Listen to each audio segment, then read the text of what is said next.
So for those of you who follow my channel, you know that I did a review on the Audiolab 6000 series, and some of you commented that the loading mechanism on the CDT will scratch your CDs. So in order to check if this is indeed the case, I designed a little test. So welcome to the Science Channel.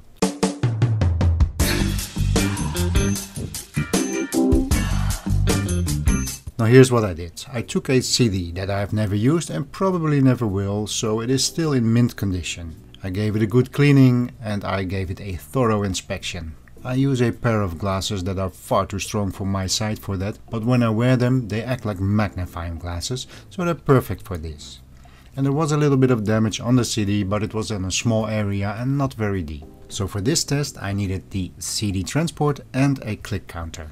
And the test is to feed this CD 50 times in and out of the transport and see if there are any changes to the surface of the CD before and after.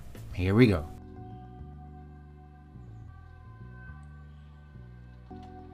So every time I insert the CD, I let the player read it completely and then I take it out.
And here we are, 50.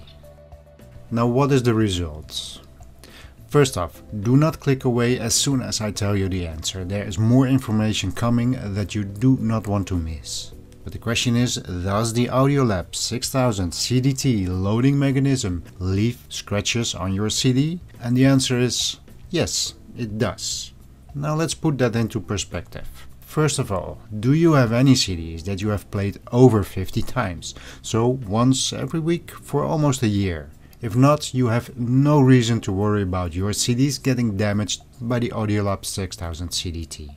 Now I say this because the amount of damage was very minimal. I really had to do a close inspection with my magnifying glasses to see if there were more scratches than when I started. And there were, but just a few. And there were absolutely no big scratches that will have any impact on performance, so let me tell you why. In this picture you can see how a CD is layered. There is a polycarbonate layer that contains the music data, on top of that a reflective aluminium layer for the laser from the CD player, on top of that a protective layer, and the label goes on top. Now what you need to know is that the data is not on the outside of the polycarbonate layer. No, the music data is stored on the inside of the polycarbonate layer. This layer also serves as protection against scratches, so it is pretty thick. Now that is a subjective term of course, but you need to make a pretty big and deep scratch before you reach the actual data layer. The scratches that were made in this test will have no effect on the ability of the player to read the data.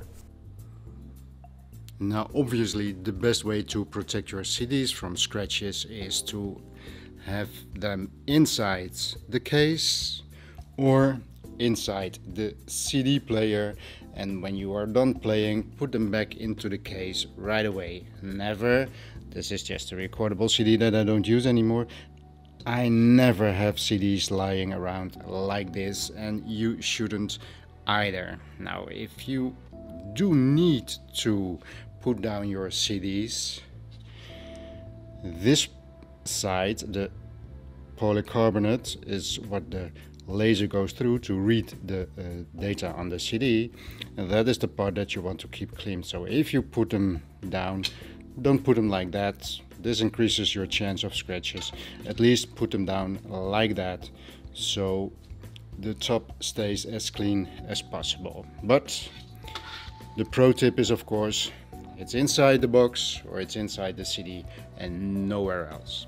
Another thing is that the read ahead buffer of the 6000 CDT makes it possible to read very scratched CDs. Here you see some of my more heavily scratched CDs, and let's see what the Audiolab CDT will make of these.